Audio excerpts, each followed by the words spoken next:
Hello दोस्तों, आज इस वीडियो में हम लोग डिस्कस करेंगे अल्बर्ट आइंस्टाइन की थ्योरी ऑफ रिलेटिविटीज को।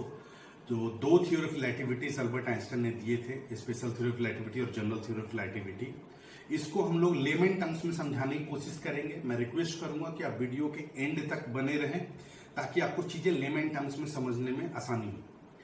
तो सबसे पहले चलते हैं कि सबसे बेसिक कंसेप्ट जहां से ये दोनों theory of relativities finally eventually derive होती है। मतलब है तो टेक्निकली कॉम्प्लेक्स, जिसमें मैं उतरूंगा नहीं, लेकिन मैं ये आपको बताने की कोशिश कर रहा हूं कि ये स्टार्ट कहां से होती है। स्टार्ट एक बहुत बेसिक कंसेप्ट से चालू होती है जिसको बोला जाता है कि speed of light is constant in all frames of references.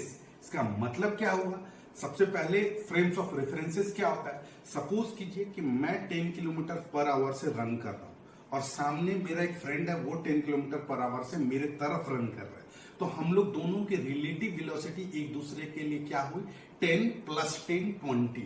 यानी कि मेरा फ्रेंड मुझको देखेगा कि मैं 20 किलोमीटर पर आवर से उसके तरफ आ रहा हूं, और सिमिलरली मैं अपने फ्रेंड के लिए देखूंगा, क्योंकि रिलेटिव वेलोसिटीज एड अप हो जाती है।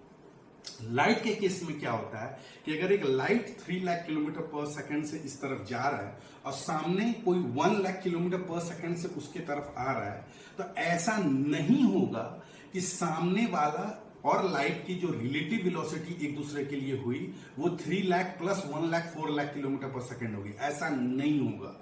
ये बेसिक कंसेप्ट है कि स्पीड ऑफ लाइट सामने वाले ऑब्जेक्ट के लिए स्टिल 3 लाख किलोमीटर पर सेकंड ही रहती है।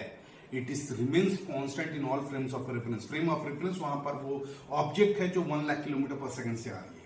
तो ये कहां से आती है? तो ये इलेक्ट्रोमैग्नेटिज्म से आती है, मैक्सवेल के इक्वेशन से आती है ये। ठीक है, मैं मैक्सवेल के इक्वेशंस में ज्यादा डीप में नहीं जा रहा।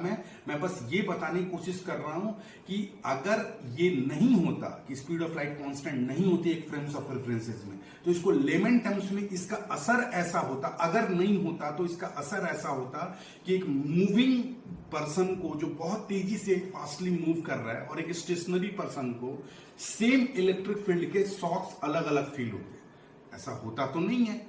Electric shock is same for both. या तो आप मूव कर रहे हो या फिर स्टेशनरी बैठे हुए हो, दोनों को इलेक्ट्रिक शॉक सेम ही महसूस होते हैं। और light is nothing but it is an electromagnetic radiation. Electric lines of forces और मैग्नेटिक लाइंस ऑफ फोर्सेस से लाइट डेवलप होती है। तो इसीलिए लाइट की जो स्पीड है constant in all frames of references, ये मैक्सवेल इक्वेशन से आती है।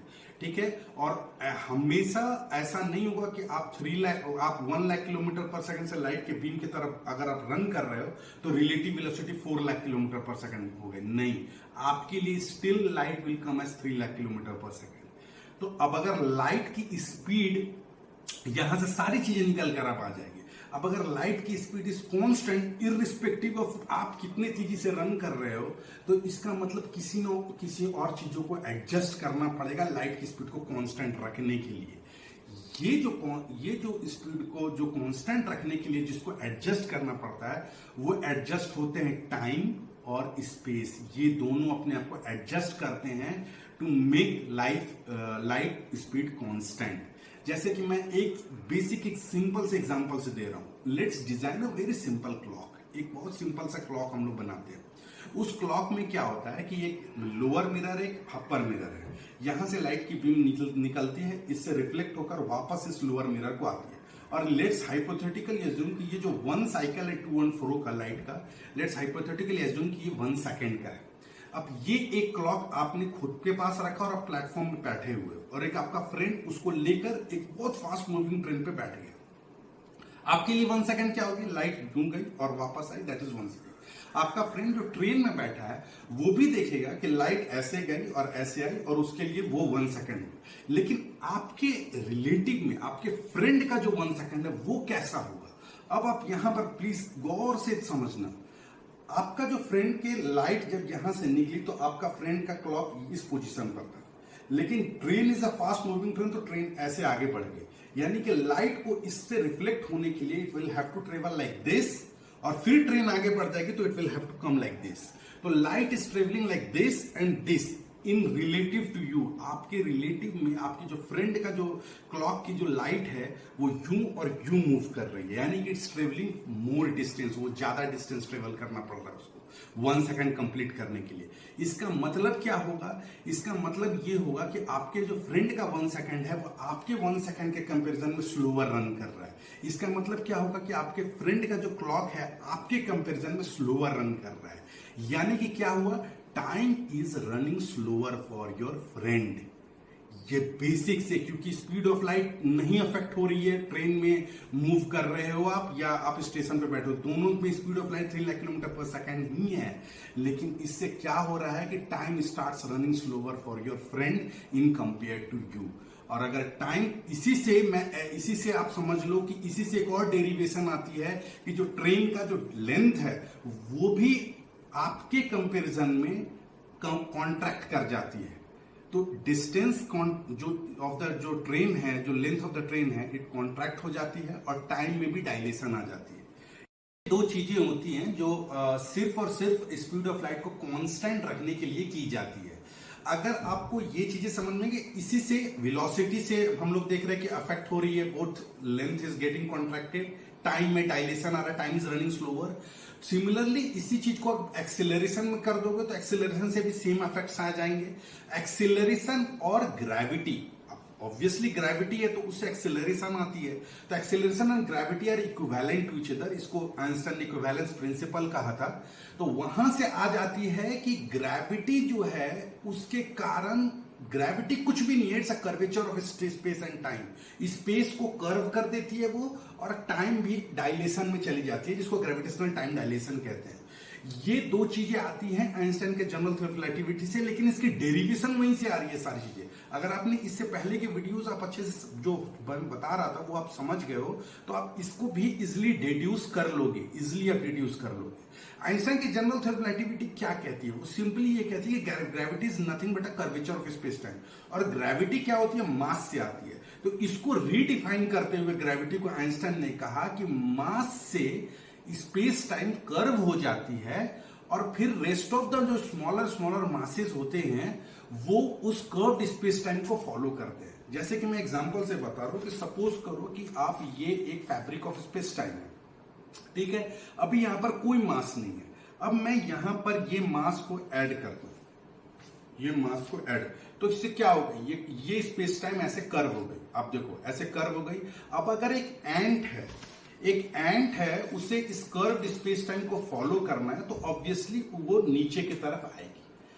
यही आइंस्टाइन ने कहा कि जो न्यूटन के हेड पर जो एप्पल गिरा था, ठीक है, उसमें यह हुआ था कि जब एप्पल जब तक स्टक था ब्रांचेस ऑफ ट्री से तब तक तो ठीक था, लेकिन वो जैसे ही डिटैच्ड हुआ ट्री से it started following it's natural path. Natural path क्या है? अर्थ जब 4.5 बिलियन ईयर्स पहले बना तो it curved the space time like this, और उस space time, curved space time को एप्पल ने फॉलो किया और वो नीचे की तरफ गिरा। न्यूटन जो था वो कर्व्ड स्पेस टाइम को नहीं फॉलो कर रहा था, क्योंकि उसको अर्थ की नॉर्मल फोर्स ऊपर की तरफ फोर्स लगाकर स्टेबल करके रखी हुई थी। नहीं तो एक्चुअली में एप्पल ने अपने curve natural path, curved space time को फॉलो किया। It was Newton which was not following the natural path. ये आइंस्टाइन के जनरल थ्योरी ऑफ रिलेटिविटी से निकल के आती है। इसका मतलब क्या हुआ? इसका मतलब ये हुआ, सबसे इंपॉर्टेंट चीज, gravity is not a force. Newton was wrong. I repeat again, gravity is not a force. Newton was wrong. Actually में Newton, one of the greatest physicist ever, उसने जब अपनी ग्रेविटेशनल फोर्स की थ्योरी दी थी तो वो खुद अपनी थ्योरी से कन्विंस नहीं था। इक्वेशंस उसके आगे थे, gmm/r², लेकिन वो खुद अपनी थ्योरी से कन्विंस नहीं था, क्योंकि उसे पता था कि कुछ ना कुछ इसमें मिसिंग है। उस मिसिंग चीज को अल्बर्ट आइंस्टाइन ने जनरल थ्योरी ऑफ रिलेटिविटी ये बताकर कि मास कर्व्स द स्पेस टाइम, ऐसे कर उसने कंप्लीट किया। और उसने ये बताया कि सन और अर्थ में कोई फोर्स नहीं लग रहा है। सन के मास के कारण जो स्पेस अराउंड द सन है वो इस तरह से कर्व हो गई है कि earth is revolving around the sun, because earth उस कर्व्ड स्पेस जो सन के मास के कारण हुआ है उसको फॉलो कर रही है। एंड सिमिलरली एप्पल अर्थ के मास के कारण जो कर्व्ड स्पेस हुई है उसको फॉलो कर रही है और नीचे की तरफ जा रही है। ये बेसिक उसका कहने का मतलब था आइंस्टाइन का। तो ये बहुत ही मैंने लेमैन टर्म्स में समझाने की कोशिश की आपको कि कैसे speed of light is constant in all frames of references से ये सारी चीजें एक एक करके डिराइव हो जाती है। तो आज के वीडियो के लिए इतना ही। अगले वीडियो में हम लोग डिस्कस करेंगे आपको बिग बैंग के ऊपर, और बिग बैंग के प्रूफ क्या है उसको मैं बेसिक सिंपल से एनालॉजी से लेमैन टर्म्स में समझाने की कोशिश करूंगा कैसे बिग बैंग प्रूव हुई। ठीक है, वहां पर भी जनरल थ्योरी ऑफ रिलेटिविटी आएगी। तो आज के लिए इतना ही। अगर आपको ये वीडियो पसंद आता है तो प्लीज इसे सब्सक्राइब करें, हमारे चैनल को लाइक करें, कमेंट करें। आज के लिए इतना ही। Thank you very much.